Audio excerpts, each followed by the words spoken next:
నమస్కారం ఐడ్రీమ్ ప్రేక్షకులకు స్వాగతం. విష్ణు సహస్రనామం ఎప్పుడు చదవాలి, ఎలా చదవాలి, మగవారు మాత్రమే చదవాలా, ఆడవాళ్ళు చదవకూడదా, ఇలాంటి అనుమానాలు చాలానే ఉన్నాయి. వాటి గురించి ఇవాళ పూర్తిగా తెలుసుకుందాం. ఈరోజు మనతో పాటు ఉన్నారు ప్రముఖ ఆధ్యాత్మికవేత్త మరియు న్యాయవాది శ్రీధర్ గారు. వారితో మాట్లాడి మరిన్ని విషయాలు తెలుసుకుందాం. నమస్కారం అండి. నమస్కారం. ఎలా ఉన్నారండి? బాగున్నా. గురుగారు, నార్మల్గా ఏంటి అంటే విష్ణు సహస్రనామం ఆడవారు చదవకూడదని, మగవారు మాత్రమే చదవాలని ఇలాంటి అపోహలు ఉన్నాయండి. విష్ణు సహస్రనామం చదివే విధి విధానాలు ఏంటి? జాతక దోషాలు ఉండే వాళ్ళు కూడా విష్ణు సహస్రనామం చదవచ్చు అంటున్నారు కదండి. ఈరోజు ముఖ్యంగా విష్ణు సహస్రనామం గొప్పతనం మా ప్రేక్షకులకు తెలియచేస్తారా అండి? విశ్వం విష్ణు వషట్కారో భూత భవ్య భవత్ ప్రభు భూతకృత్ భూతహృద్ భావ భూతాత్మ భూత భావన. అర్థము, విష్ణు అనేవాడు సర్వ పదార్థములో సర్వ జీవరాశుల్లో వసించువాడు అని అర్థం. అలాంటి విష్ణుమయం జగత్ అంటున్నారు. అంటే ఈ జగత్తు, ఈ సర్వలోకాలన్నింటి కూడా వ్యాపించిన వాడే విష్ణు. ఆ విష్ణువుకి ఇంకొక నామము వాసుదేవుడు అని అర్థం. సర్వ జీవరాశుల్లో సర్వభూతానాం అంతరాత్మ, వసించువాడు వాసుదేవుడు అని అర్థం. విష్ణు సహస్రనామాన్ని మనం ఒక్కసారి పరిశీలించినట్టయితే కర్త, భోక్త, క్రియ, కర్మ అన్నీ కూడా ఆ పరమాత్మయే అని తెలియజేస్తున్నది విష్ణు సహస్రనామం.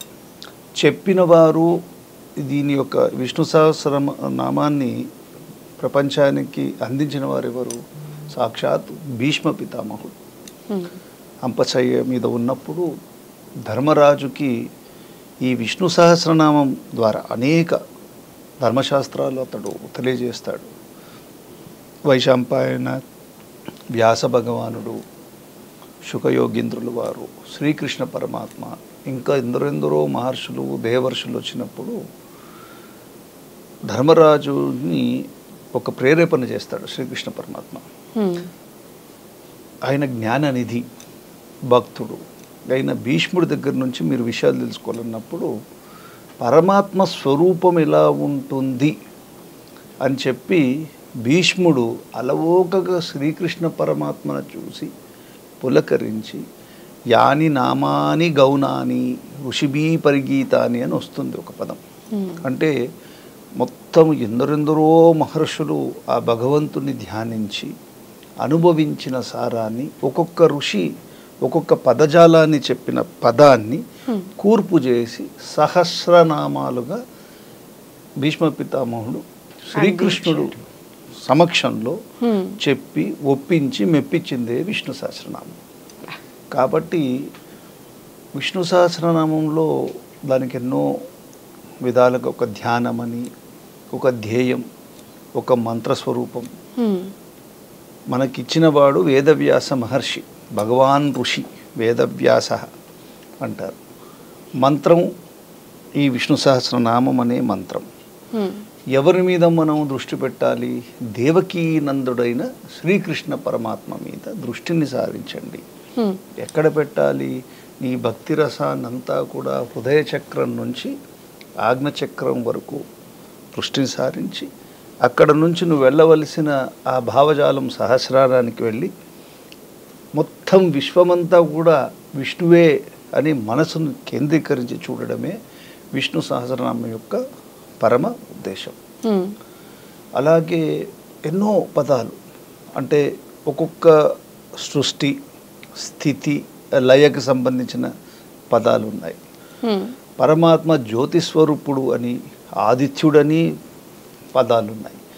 ఆ పరమాత్మని హృషికేశుడు అంటే, హృషికములు అంటే ఇంద్రియములు, వాటిని నియంత్రించువాడు అనే పదం ఉంది. పద్మనాభుడు అంటే పద్మం వంటి నాభి కలిగిన వాడు, సర్వ సృష్టికి మూలకారకుడు. వాడి నుండి పద్మం అనే నాభి నుంచి బ్రహ్మ ఉద్భవించి తపహ అని ఆ జ్ఞానం ద్వారా ఈ సృష్టిని చేశాడు. కాబట్టి విష్ణు సహస్రనామాన్ని మనం తరచి చూసిన ఒక్కొక్క పదానికి ఒక్కొక్క అద్భుతమైన అర్థం, అద్భుతమైన సందర్భం. ఆ సందర్భానుసారంగా మనకు ఒక జ్ఞాన నేత్రం వికసించడానికి ఆస్కారం. కాబట్టి విష్ణు సహస్రనామాన్ని ఎవరు చదవాలి, ఎవరికి అర్హత ఉంది అంటే, స్త్రీలైతే వాళ్ళు మనుషులు కదా, వాళ్ళకు కూడా హక్కు ఉంది. ఎవరైనా కూడా అంటే తెల్లవారు సమయంలో, సాయం సంధ్యా సమయం లోపల మనం పఠించవచ్చు. స్త్రీలు కానీ పురుషులని కానీ భేదం విష్ణు సహస్రనామం చూడలేదు. అన్ని వర్గాల వారు, అన్ని కులాల వారు కూడా విష్ణు సహస్రనామాన్ని పఠించవచ్చు. సాక్షాత్ పరమశివుడే పార్వతికి చెప్తున్నారు కదా, ఒక్కొక్క విష్ణు సహస్రనామంలో ఉన్న ఒక్కొక్క నామము రామనామం ఒక్కటి is equal to Vishnu Sahasranamam అని పరమశివుడే ఉపదేశం చేస్తున్నారు. శ్రీరామ రామ రామీతి అని చెప్తున్నారు కదా. కాబట్టి ఒక్కొక్క విషయాన్ని మనము చూసినప్పుడు విష్ణు సహస్రనామం లోపల ఎన్నెన్నో పదాలు. మధుసూదన అంటే మధు అనే రాక్షసుణ్ణి వధించినవాడు, మధువు అంటే అమృతం ఇచ్చినవాడు, అమృతం తెచ్చినవాడు. అలాగా ఒక్కొక్క నామానికి ఒక్కొక్క అర్థం, ఆ అర్థం లోపల పరమార్థం. ఈ విష్ణు సహస్రనామం పఠించినంత వల్లనే మనకేమొస్తుందంటే ధర్మాచరణ ఎలా చేయాలి, జ్ఞానం ఎలా ఉపాసించాలి, మోక్షగతిని ఎలా పొందాలి. అందుకనే విష్ణు సహస్రనామం చదివాక భీష్మ ఏకాదశి నాడు ఉత్తరాయణం జరిగాక ఎవరు భీష్మ పితామహుడు పరమపదానికే వెళ్ళిపోయాడు. గంగాతనయుడు కదా, గంగపుత్రుడు భీష్ముడు. కాబట్టి అలాంటి ఒక గంగ అనేది పవిత్రమైన నామం. అసలు గంగమ్మ అంటేనే ఒక గొప్ప భావం, పవిత్రతకు మూలం. అలాంటి గంగమ్మ పుత్రుడు ఎవరు, భీష్మ పితామహుడు. కాబట్టి వారు ఉపదేశించిన విష్ణు సహస్రనామం లోకానికంతటికి కూడా ఒక గొప్ప సెదతీరేంత గొప్ప రహస్యాలు దాంట్లో ఇమిడీకృతం ఉన్నాయి. కానీ దాన్ని ఒక ఉచ్చారణ దోషం లేకుండా ఒక క్రమ పద్ధతిలో వ్యాసం వశిష్ఠ నప్తారం శక్తే పౌత్రమకల్మషం పరాశరాత్మజం వందే సుఖతాతం తపోనిధిం. కాబట్టి వేదవ్యాసులు వారు, వారి తండ్రి గారు శక్తి, వారి తండ్రి వశిష్ఠుడు, అలాగే వ్యాస భగవానుడి యొక్క పుత్రుడు శుకుడు, సుఖతాతం తపోనిధిం. శుకుడు ద్వారా భాగవతం ప్రపంచానికి చాటింపబడింది. వేదవ్యాసుల ద్వారా మహాభారతం విశ్వవ్యాప్తమైంది. అంటే అతను రాసింది జయ సంహిత విశ్వవ్యాప్తమైంది. కాబట్టి ఎన్నెన్నో గొప్ప రహస్యాలు కూడిన విష్ణు సహస్రనామం. అంటే దాని గురించి మనం చర్చించాలన్నప్పుడు ప్రశ్న ఇవాళ స్త్రీలు నామం జపించవచ్చా అంటే, కలియుగం లోపల నామస్మరణే ముక్తికి మార్గం. అంటే ఎందుకు వచ్చిందో తెలియదండి ఇది. అంటే ఆడవారు విష్ణు సహస్రనామం చదవకూడదు, లలితా సహస్రనామం చదువుకోవచ్చు, కానీ విష్ణు సహస్రనామం పురుషులు మాత్రమే చదవాలి అని అంటూ ఉన్నారు. ఎవరు చెప్తున్నారు? ఇప్పుడు మనం ఏంటంటే ఆ చెప్పేవారిని బట్టి ఎందుకు చెప్తున్నారో మనం అర్థం చేసుకోవాలి. ఓకే, ఇప్పుడు లలితా సహస్రనామం విష్ణు సహస్రనామం రెండు ఒకటే అనిపించిన, విష్ణు సహస్రనామం లోపల భక్తి పారవస్యం ఉంది. లలితా సహస్రనామాన్ని మనం తప్పుపడట్లేదు, కానీ దాంట్లో యోగ శాస్త్రం అది. లలితా సహస్రనామం లోపల మనం చాలా సుస్పష్టంగా విశ్లేషణ చేస్తే కుండలిని జాగృతికి సంబంధించిన విషయాలు లలితా సహస్రనామంలో ఉన్నాయి. కాబట్టి కుండలిని జాగృతం చేసే పద్ధతిలో ఏదన్నా ఒక చిన్న అవరోధం కలిగిన, ఒక తప్పిదం జరిగిన ఆ మనిషి యొక్క స్థితిగతులే మారిపోతాయి. కాబట్టి లలిత అనే పదము అమ్మవారికి సంబంధించింది కాబట్టి, అమ్మవారు స్త్రీ కాబట్టి, విష్ణు అంటే పురుషుడు కాబట్టి అనే ఇలా పుట్టుకొచ్చిందేమో, బహుశా అయి ఉండొచ్చేమో, మనకు తెలియదు. లేకపోతే శాక్తేయ విధి విధానంలో ఉన్నవారు విష్ణు కంటే కూడా శక్తి స్వరూపిణైన అమ్మవారే గొప్పవారు అనే విధంగా ఉన్నప్పుడు ఒక వర్గాన్ని తీసుకురావాలంటే ఒక నిషిద్ధం కూడా వెళ్ళి ఉండవచ్చు. కానీ ఏదున్నా కూడా ఇలాంటి వాటి వల్ల ఇప్పుడు లలిత సహస్రనామం చదువుకోకూడదని కాదు, విష్ణు సహస్రనామం చదవకూడదనే నిషిద్ధం తప్పు. మీరు చదువుకోండి, కానీ ఇది కూడా చదవచ్చు కదా. ఇది భీష్మ పితామహుడు ఇచ్చిన దాన్ని నిగేట్ చేసేంత ఆ జ్ఞాన వైరాగ్య సంపన్నులు ఎవరు, అసలు ఎందుకు ఆ నానుడి వచ్చింది, దేనికోసం ఇలాంటి దుష్ప్రచారం జరుగుతుంది అనేది కూడా మనం చూడాలి. ఎందుకు వచ్చిందో తెలియదు, కానీ ఆడవారు విష్ణు సహస్రనామం చదవకూడదు అనేది మాత్రం తప్పు. ఆడవారు కూడా విష్ణు సహస్రనామం హాయిగా చదువుకోవచ్చు అని చెప్పే ప్రయత్నం ఇవాళ చేయాలి అనిపించింది గురూజీ. మీరైతే కరెక్ట్గా మాట్లాడతారు అనిపించింది. ప్రయత్నం అని కాదు, ఇది అందరి బాధ్యత. అసలు మనం ఎప్పుడు కూడా ఇల్యూషన్కి వెళ్ళకూడదు. అంటే భ్రమలో ఉండడం కానీ, మిథికల్గా ఆలోచించడం కానీ, ఆర్ అబరేషన్ అంటే మనం ఆలోచించే విధానం లోపల స్పష్టత లేకుండా ఉండకూడదు.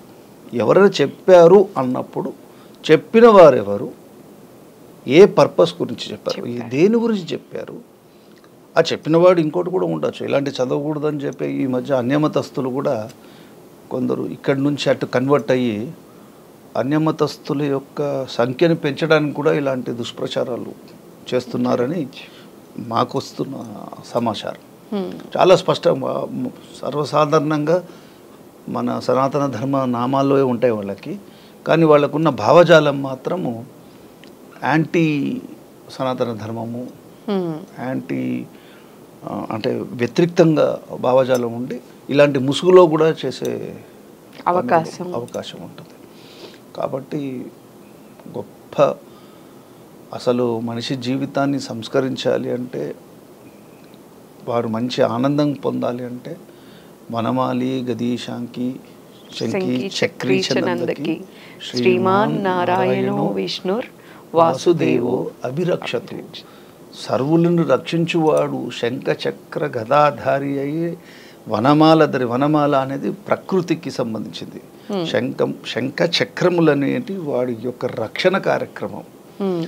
గద అనేది సర్వ ప్రకృతిని అణిచివేసి మనలో ఉన్న అహంకారాన్ని ధ్వంసం చేసి మన లోపల అమన స్థితి తీసుకుని వెళ్ళి మనలో ఉన్న కామాన్ని, క్రోధాన్ని, మోహాన్ని, అరిషడ్వర్గాలన్నంత విధ్వంసం చేసి ఉన్నంత శక్తి కలిగిన విష్ణువు సర్వలోకబంధువు, విశ్వచక్షువు, విశ్వంభరుడు, విశ్వనాథుడు అయిన పరమాత్మ నామాన్ని పరమాత్మ చేసిన ఖనిజ, వృక్ష, తిర్యక, పశు పక్షాదుల లోపల కంటే కూడా స్త్రీలు లోపించినారు. అంటే ఇది ఒక కుట్ర.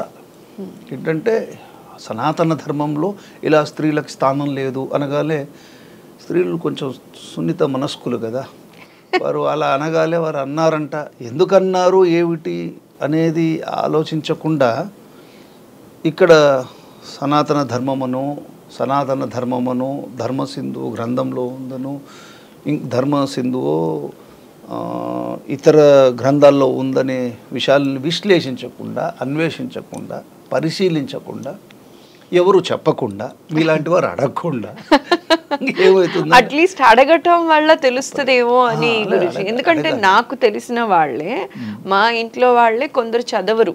ఎందుకంటే నా కజిన్స్ వీళ్ళు విష్ణు సహస్రనామం చదవకూడదంటే నాకు మొన్న ఒక పెద్ద ఆవిడ చెప్పారు, నేను చదవకూడదని. ఎవరు ఆవిడ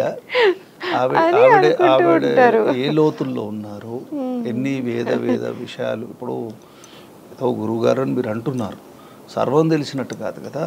మనకేదో తెలిసిన విషయాన్ని తెలిసినంతలోనే తెలుసుకుంది. అంటే షార్టెస్ట్ టైం లోపల ఉన్న సమయాన్ని ఉపయోగించుకొని మనం వచ్చిన ఈ జన్మ నుంచి జన్మరాహిత్యానికి వెళ్ళిపోయి ఒక సద్మార్గంలో భగవంతుని యొక్క దర్శన చేసుకొని మళ్ళీ ఈ కర్మ ప్రవాహంలో పడకూడదు అనే దానికి మనం ఆలోచన పెట్టాలి.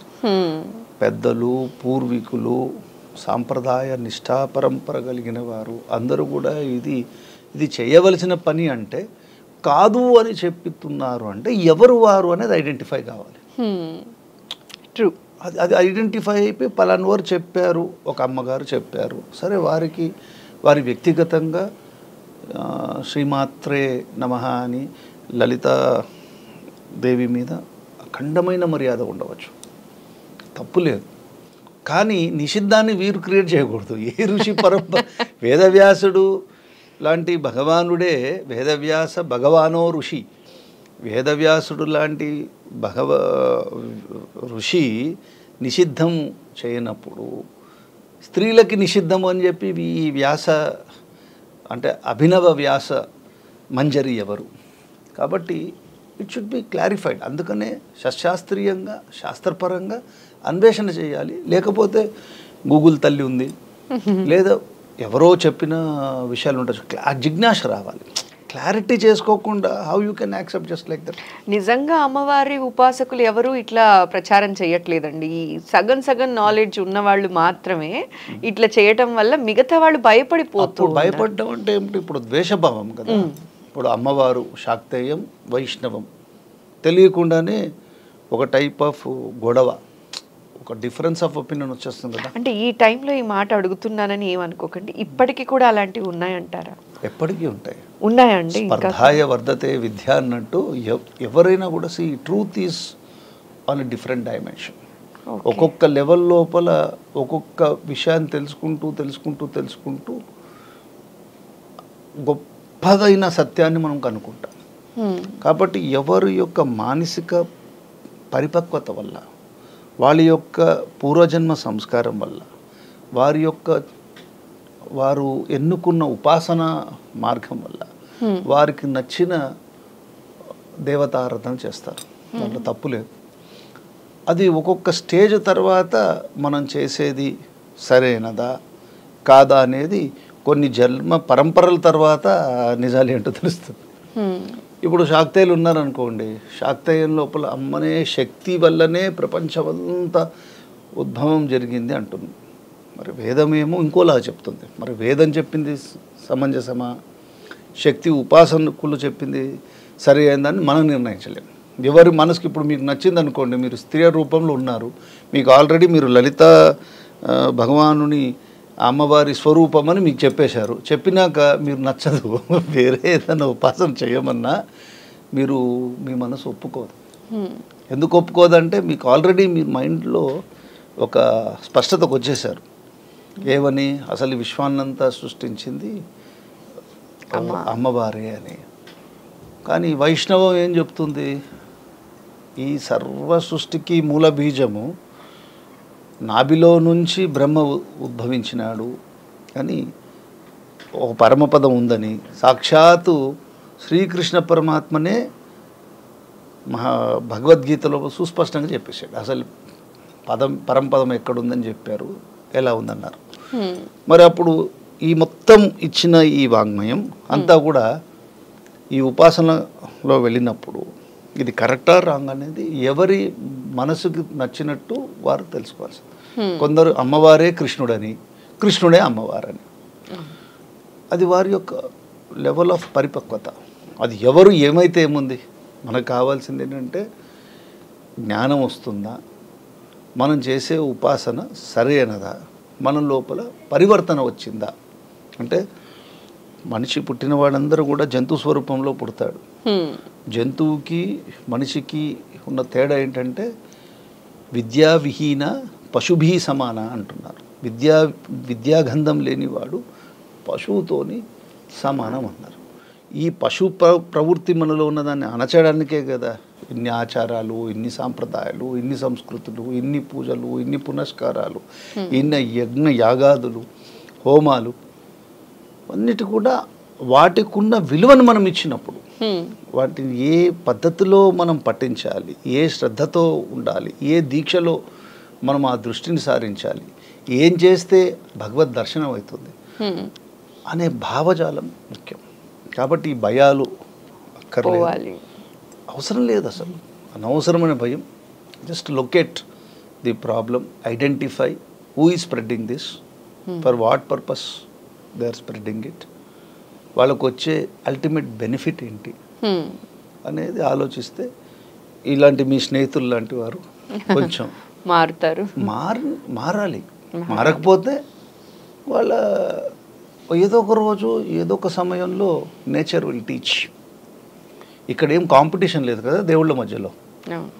నేనే గొప్ప అని దేవుళ్ళు అనుకోవట్లేదు ఎక్కడా కదా, అట్లీస్ట్ అనుకోవట్లేదు. మనం ఫాలోవర్స్ ఫీలింగ్ అది. అవును. కాబట్టి నిజమేంటనేది మౌనంగా ఉన్నప్పుడు ఆ మౌనమే మనకి దారి చూపిస్తుంది. ఓకే. మన ధ్యానమే మనకి నిజాన్ని తెలుపుతుంది. అయితే పెద్దలు చూపిన మార్గం వారు ఎందుకు చూపించినారో అర్థం చేసుకోవాలి. ఇలాంటి ఆలోచనలు వచ్చినప్పుడు ఏమవుతుందంటే పెద్దల మార్గంలో మనం వెళ్ళినప్పుడు వాళ్ళు ఎన్నో అవాంతరాలని ఎన్నో అడ్డంకులను తొలగించి ఒక స్పష్టమైన శ్రేష్టమైన జ్ఞానాన్ని మనకు అందిస్తున్నారు. అది వద్దు, మనకు కలుషితమైన జ్ఞానం కావాలంటే తీసుకోవచ్చు, దానికి ఎటువంటి ఇది అవసరం. చాలా చక్కగా వివరించారండి. ప్రతి ఒక్కరికి కూడా అర్థం అయ్యేలాగా, ఎన్నో అపోహలు ఉంటే అవన్నీ కూడా పోయేలాగా వివరించినందుకు మరోసారి ప్రత్యేక ధన్యవాదాలండి. నమస్కారం.